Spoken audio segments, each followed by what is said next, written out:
महाराष्ट्र के मुख्यमंत्री देवेंद्र फडणवीस ने आज अपने सरकारी निवास स्थान यानी वर्षा बंगलो पर एक सिविल मिलिट्री डिफेंस की एक बैठक बुलाई थी। इस बैठक में मुंबई पुलिस के कमिश्नर देवेन भारती, महाराष्ट्र के दोनों उप मुख्यमंत्री अजित पवार और एकनाथ शिंदे भी शामिल थे। इसके अलावा सिविल डिफेंस के तमाम बड़े अधिकारियों को इस मीटिंग में बुलाया गया था। उस मीटिंग में मुंबई और महाराष्ट्र को पूरी तरीके से अलर्ट रहने की चेतावनी दी है, ताकि किसी भी वक्त अगर महाराष्ट्र और देश भर में कोई भी इस तरह की घटनाएं घटती हैं तो उसके बाद किस तरह से मुंबई पुलिस के जवान और सिविल डिफेंस के जो तमाम जो लोग हैं वो किस तरह से तैयार होते हैं, इसकी सूचना निर्देश जो है जारी किए गए।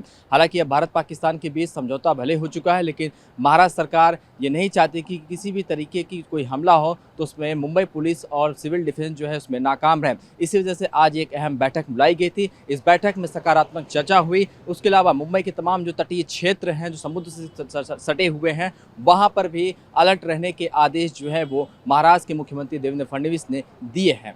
आज बहुत ही महत्वपूर्ण बैठक हुई सुरक्षा को लेकर।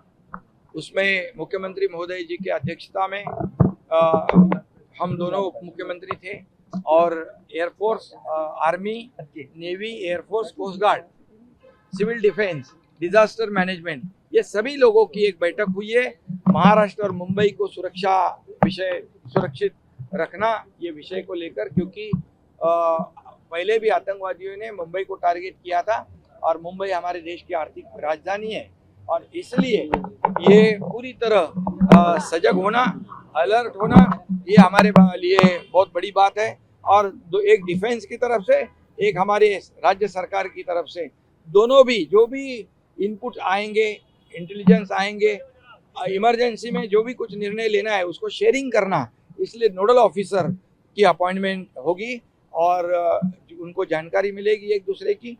तत्काल डिफेंस जैसे army, navy, air force, coast guard कहेगा ये ऐसी ऐसी जरूरत है तो राज्य सरकार उनको तत्काल सहयोग करेगी।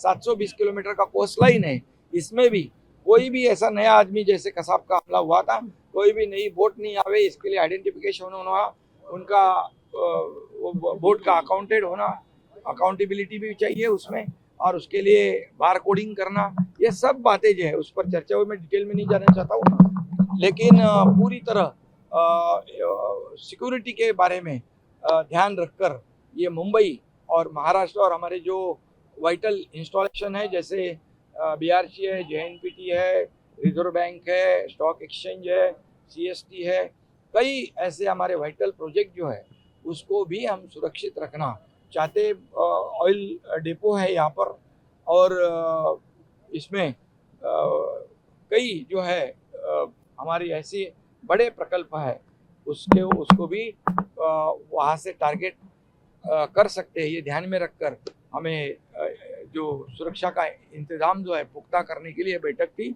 क्योंकि हमारे लश्कर के जवानों ने उनको 13 एयरबेस को उड़ा दिया है और जैसे उन्होंने हरकत की तो उनको मुंह तोड़ जवाब दिया है। इसलिए तीनों दलों का मैं अभिनंदन भी करता हूं और हमारे आदरणीय प्रधानमंत्री मोदी जी पूरे हमारे मिलिट्री के पीछे खड़े हैं। उन्होंने उनको फ्री हैंड दिया है हमारे सीमाओं का रक्षण करना, देश का रक्षा करना, और इसलिए राज्य सरकार और मुंबई पूरी तरह इसमें हर संभव खतरे को उसका सामना करने के लिए तैयार है। शरद पवारांनी तुमच्यासोबत इसमें एक ही बात कहूंगा, मैं सोशल मीडिया के माध्यम से कई झूठी खबरें देने का काम होता है, उसको भी काउंटर करना चाहिए। और आपको सभी मीडिया को भी मैं कहता हूं कि यहाँ पर हमारे देश की रक्षा की बात है, देश के संरक्षण की बात है, इसमें आप लोगों ने भी पूरा सहयोग इसमें देना चाहिए।